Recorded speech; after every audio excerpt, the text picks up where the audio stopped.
नमस्कार दोस्तों, मैं नरेंद्र आपका एनके अकेडमी में स्वागत करता हूँ। आज अपना रहेगा पेपर सेट बीएफसीसी का चल रहा था, तो वो रहेगा पेपर सेट नंबर 5 यानी पांचवा पेपर सेट रहेगा। तो चलते हैं क्वेश्चन नंबर फर्स्ट पे।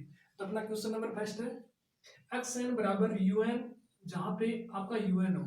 यहाँ पे एक कंडीशन दी गई है 0 बराबर एन आपका एन 0 यानी ये 1 की कंडीशन दी गई है। तो इस कंडीशन के अनुसार अपन को डायग्राम ड्रॉ करना है यानी डायग्राम बनाना है। तो डायग्राम किस प्रकार से बनेगा, तो वो डायग्राम बनेगा आपका यहाँ पे ऊपर में आगा, जहाँ पे आपको एक्स बराबर कितना दिया गया है un दिया गया है, तो un लिख देंगे। और ये आपका n है, ये डिस्क्रीट के अंदर दिया गया है यानी अक्स की फॉर्म में दिया हुआ है तो ये आपका कंटिन्यूस की फॉर्म में होता है, और n की फॉर्म में दिया गया हो तो ये डिस्क्रीट की फॉर्म में होता है। तो ये डिस्क्रीट की वेव फॉर्म बनेगी। तो डिस्क्रीट की वेव फॉर्म मैंने बता रखी थी, आपकी छोड़ छोड़ के वेव फॉर्म बनती है, तो ये डिस्क्रीट की इस हिसाब से वेव फॉर्म बनेगी। फिर अपना नेक्स्ट क्वेश्चन है क्वेश्चन नंबर 2.5 केवीए ट्रांसफार्मर के 0.5 पावर फैक्टर में जिसमें 65 वाट का कोर लॉस है और 135 वाट का फुल लोड कॉपर लॉस है, तो इसकी दक्षता बतानी है। तो इसकी दक्षता आप निकालोगे तो वो आ जाएगी आपकी 90.91% इसकी दक्षता आ जाएगी, जब आपकी कोर लॉस है वो 65 वाट है और 135 वाट फुल लोड कॉपर लॉस है। फिर नेक्स्ट क्वेश्चन अपना क्वेश्चन नंबर 3, गैल्वेनोमीटर की वोल्टेज संवेदनशीलता किसके द्वारा दी जाती है। तो एसवी बराबर होता है वोल्ट बटे आपका इलेक्ट्रॉन, वोल्ट प्रति इलेक्ट्रॉन। फिर क्वेश्चन नंबर 4 अपना ट्रांसमिशन लाइन के इंडक्शन में कमी आएगी जब आपकी जीएमडी में कमी तथा जीएमआर में वृद्धि होगी, तब जाके आपके इंडक्शन में कमी आएगी। फिर नेक्स्ट क्वेश्चन अपना क्वेश्चन नंबर 5, लाइटिंग अरेस्टर का उपयोग ट्रांसमिशन लाइन में किसकी सुरक्षा के लिए किया जाता है। तो ट्रांसमिशन लाइन के लिए लाइटिंग अरेस्टर होता है, वो लाइन की भी सुरक्षा करता है और ट्रांसमिशन लाइन के अंदर ट्रांसफार्मर वगैरह लगे रहते हैं उनकी भी सुरक्षा करता है।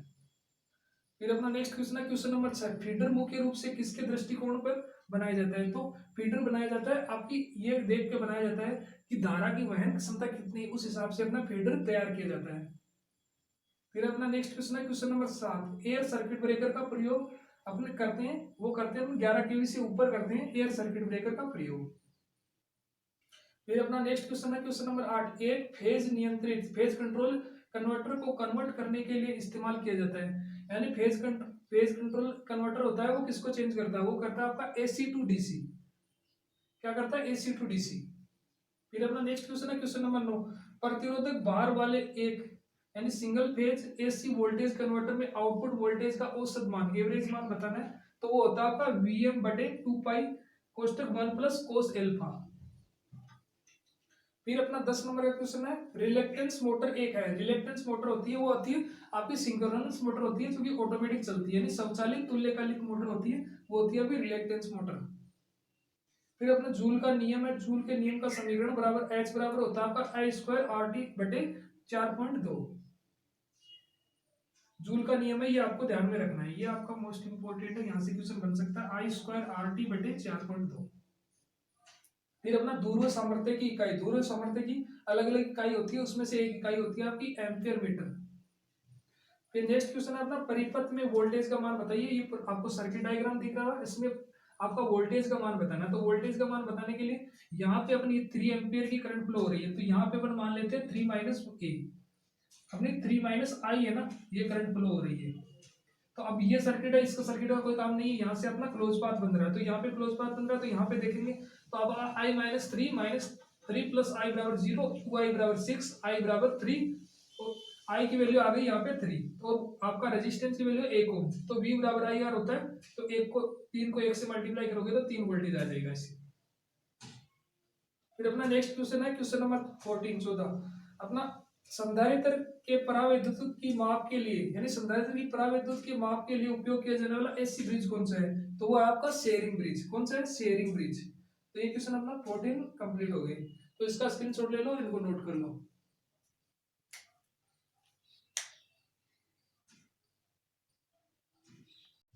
अब नेक्स्ट क्वेश्चन है क्वेश्चन नंबर अपना 15, यानी क्वेश्चन नंबर 15 क्या कहता है, एक कुंडली में 1 सेकंड में 8 एम्पियर से 12 एम्पियर तक धारा में परिवर्तन होने से 20 वोल्ट का वोल्टेज प्रेरित होता है।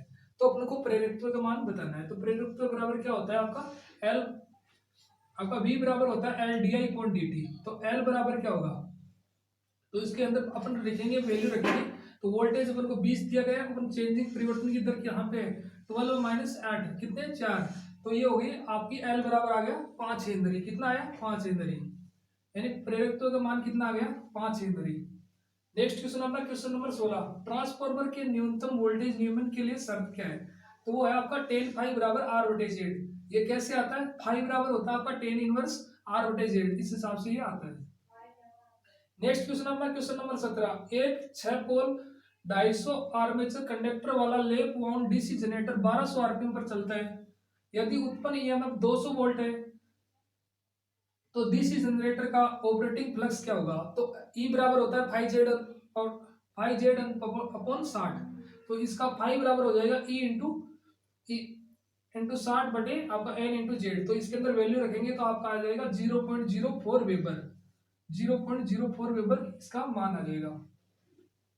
नेक्स्ट क्वेश्चन अपना क्वेश्चन नंबर 18, एक गिलहरी यानी स्क्विरल के इंडक्शन मोटर है, उसकी बात कर रहे हैं, तो उसकी गति नियंत्रण करने के लिए क्या करते हैं, तो गति नियंत्रण करने के लिए उसके वाइंडिंग का प्रतिरोध बदलते हैं, तो इसकी गति चेंजिंग होती है। फिर नेक्स्ट क्वेश्चन अपना क्वेश्चन नंबर 19, पीएमएमसी उपयंत्र में स्थायी चुंबक बना होता है, यानी पीएमएमसी के अंदर आपका स्थायी चुंबक होती है, वो किस पदार्थ की बनी होती है, तो वो बनी होती है आपकी एल्निको की बनी रहती है। कहाँ किसकी बनी रहती है, एल्निको की।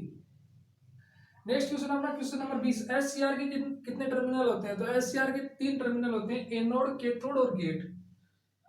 फिर अपना एससीआर को ट्रिगरिंग करने के सबसे अच्छा मेथड यानी सबसे बेस्ट मेथड कौन सा है ट्रिगरिंग का, तो वो होता है गेट ट्रिगरिंग। कौन सा है, गेट ट्रिगरिंग। फिर नेक्स्ट क्वेश्चन नंबर 22, थायरिस्टर को कंडक्शन मोड में बने रहने के लिए किस धारा से ज्यादा धारा पर कार्य करना होगा, तो वो होगा आपका होल्डिंग धारा से ज्यादा कार्य करने होगा, तब जाके आपका एससीआर कंडक्शन मोड में रहेगा। फिर अपना एससीआर कब कंडक्शन मोड में काम करेगा, तो एससीआर को कंडक्शन मोड में काम कराना है तो आपको यहाँ पे एनोड को पॉजिटिव से और कैथोड को आपको नेगेटिव से जुड़ना पड़ेगा बैटरी से, और यहाँ पे गेट पे पॉजिटिव पल्स देनी पड़ेगी, तब जाके ये आपका कंडक्शन मोड में कार्य करेगा। तो ये हो गया अपने क्वेश्चन नंबर 23। आगे देखेंगे, इसका स्क्रीनशॉट ले लो, नोट कर लो इसको।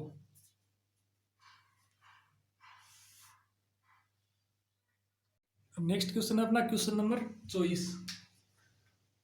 क्वेश्चन 24 में दिया गया 4 एससीआर को श्रेणी में जोड़ा गया है, प्रत्येक में वोल्टेज 100 वोल्टेज है तथा सप्लाई वोल्टेज 350 वोल्ट है तथा स्ट्रिंग इफिशियंसी यानी लड़ी दक्षता इसकी बतानी है। तो लड़ी दक्षता बराबर मैंने सूत्र आपको लिखवा रखा है, स्ट्रिंग इफिशियंसी बराबर होता है कुल वोल्टेज बटे एससीआर की संख्या इंटू एक एससीआर के अंदर वोल्टेज।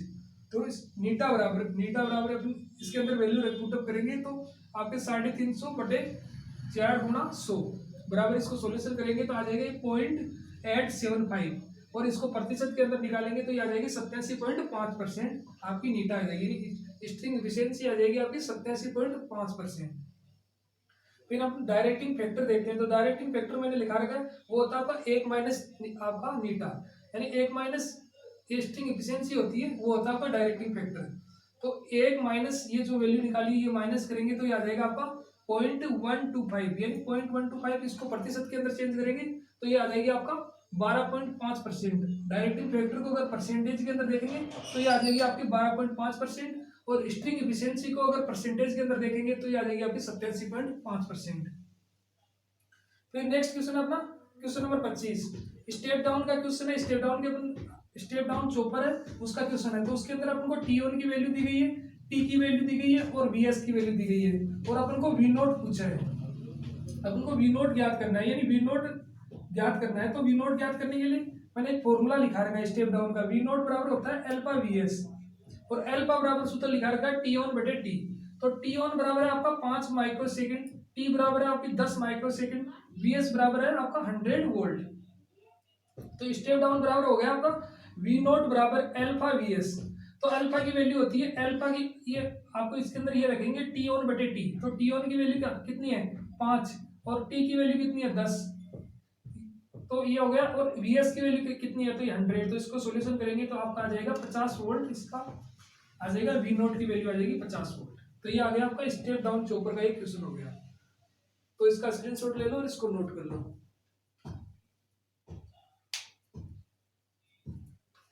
तो थैंक यू दोस्तों, अगर वीडियो अच्छा लगे तो लाइक एंड शेयर जरूर करें।